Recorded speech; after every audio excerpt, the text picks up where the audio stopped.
कभी सोचा है कि मैप पे ये जो लकीरें होती हैं, लैटिट्यूड, लॉन्गिट्यूड, बॉर्डर्स, ये सिर्फ ज़मीन नहीं बांटती, ये तय करती हैं कि वहाँ के लोग कैसे होंगे, मौसम कैसा होगा और हाँ, वहाँ की घड़ियों में क्या समय होगा। तो भारत की लोकेशन को देखिए, एशिया के बिल्कुल दक्षिण मध्य में। ये एक ऐसी जबरदस्त स्ट्रेटेजिक जगह है जो दुनिया के बड़े बड़े समुद्री और हवाई रास्तों को जोड़ती है, और बस इसी वजह से इसकी अहमियत हमेशा से बहुत खास रही है।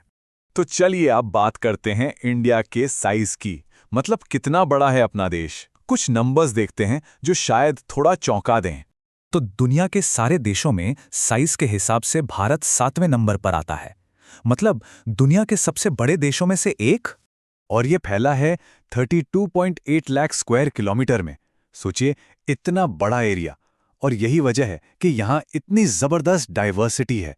एक तरफ बर्फीले हिमालय तो दूसरी तरफ रेतीले समुद्र तट। पर एक मजेदार बात यह है कि इतना बड़ा होने के बाद भी इंडिया दुनिया की कुल जमीन का सिर्फ 2.4% है। इससे अंदाजा लगता है कि हमारी दुनिया असल में कितनी बड़ी है। तो अब जरा देश की लंबाई चौड़ाई को नापते हैं, मतलब उत्तर से लेकर दक्षिण तक इसका फैलाव कितना है। इस मैप को देखिए, उत्तर में कश्मीर से लेकर दक्षिण में कन्याकुमारी और पश्चिम में गुजरात से लेकर एकदम पूर्व में अरुणाचल प्रदेश तक। कितना लंबा चौड़ा फैलाव है ना? लैटिट्यूड और लॉन्गिट्यूड की एक बहुत बड़ी रेंज कवर करता है ये। और यहीं पे ना एक बहुत ही इंटरेस्टिंग बात सामने आती है।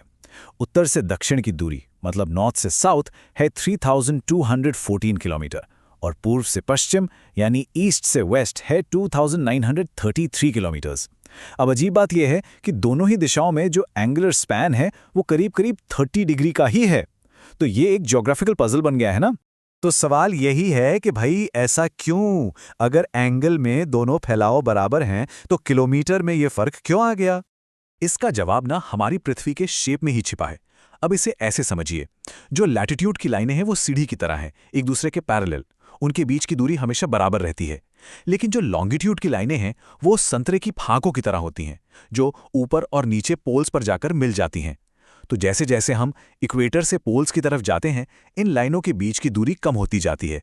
बस यही कारण है कि भारत की ईस्ट वेस्ट दूरी उसकी नॉर्थ साउथ दूरी से कम है, भले ही दोनों का एंगुलर स्पैन लगभग 30 डिग्री ही क्यों ना हो। अच्छा, भारत का ये जो ईस्ट वेस्ट फैलाव है ये सिर्फ मैप्स पर दिखाने के लिए नहीं है। इसका सीधा असर पड़ता है हम सबकी रोज की जिंदगी पर, और सबसे ज्यादा समय पर। ये जो 30 डिग्री का लॉन्गिट्यूडनल फैलाव है ना, इसकी वजह से देश के सबसे पूर्वी और सबसे पश्चिमी कोने के लोकल टाइम में जानते कितना फर्क आ जाता है? पूरे 2 घंटे का। इसका मतलब ये हुआ कि जब अरुणाचल प्रदेश में सूरज उग रहा होता है, दिन की पहली किरणें पड़ रही होती हैं, तब गुजरात में लोग शायद 2 घंटे और सो रहे होते हैं। सोचिए, एक ही देश पर 2 अलग अलग सुबहें एक ही वक्त पर। तो फिर एक और सवाल दिमाग में आता है, अगर सूरज उगने में इतना फर्क है तो फिर डिब्रूगढ़ से लेकर द्वारका तक हर किसी की घड़ी में एक ही टाइम क्यों बचता है? तो इसका सल्यूशन है इंडियन स्टैंडर्ड मेरिडियन। ये 82 डिग्री 30 मिनट ईस्ट लॉन्गिट्यूड की एक लाइन है जो देश के लगभग बीच से गुजरती है। इसी लाइन के लोकल टाइम को पूरे देश का ऑफिशियल टाइम मान लिया गया, ताकि कोई कंफ्यूजन ही ना रहे। ट्रेन्स, फ्लाइट्स, ऑफिस सब कुछ एक ही टाइम पर चले।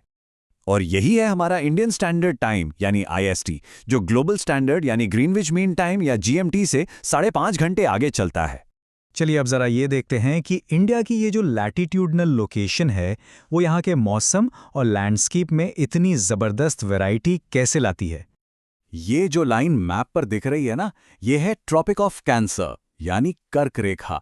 ये देश को लगभग बीच से 2 हिस्सों में काट देती है। इसकी वजह से भारत का जो दक्षिणी हिस्सा है वो आता है ट्रॉपिकल जोन में, जहां साल भर मौसम गर्म और नमी वाला रहता है।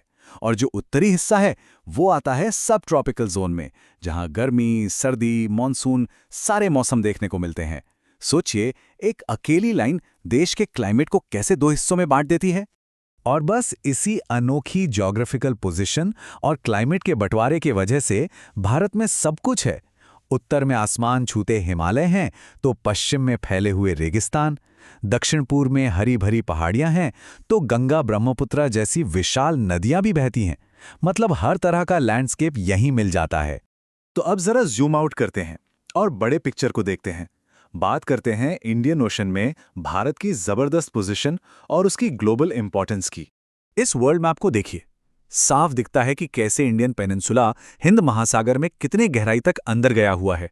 और ये लोकेशन इसे ईस्ट और वेस्ट के बीच जो समुद्री व्यापार के रास्ते हैं ना, उन पर एक जबरदस्त रणनीतिक कंट्रोल देती है। आज की जियोपॉलिटिक्स में भी ये बात बहुत ज्यादा मैटर करती है। और बिल्कुल यही वजह है कि सदियों से इंडिया इंटरनेशनल ट्रेड और कल्चरल एक्सचेंज का एक बहुत बड़ा सेंटर रहा है। एक और कमाल का फैक्ट, भारत की कोस्ट लाइन मतलब तट रेखा कितनी लंबी है। सारे आइलैंड्स को मिलाकर ये है 7,517 किलोमीटर। इतनी लंबी कोस्टलाइन भारत को सच में एक मैरीटाइम नेशन बनाती है। तो आखिर में एक सवाल जिस पर सोचना बनता है, देश के अंदर सूरज उगने में 2 घंटे का फर्क है, इसका असर लोगों की प्रोडक्टिविटी पर, एनर्जी की खपत पर भी पड़ता है। तो इन सब बातों को देखते हुए क्या भारत को एक से ज्यादा टाइम जोन रखने के बारे में सोचना चाहिए? इस पर विचार जरूर कीजिएगा।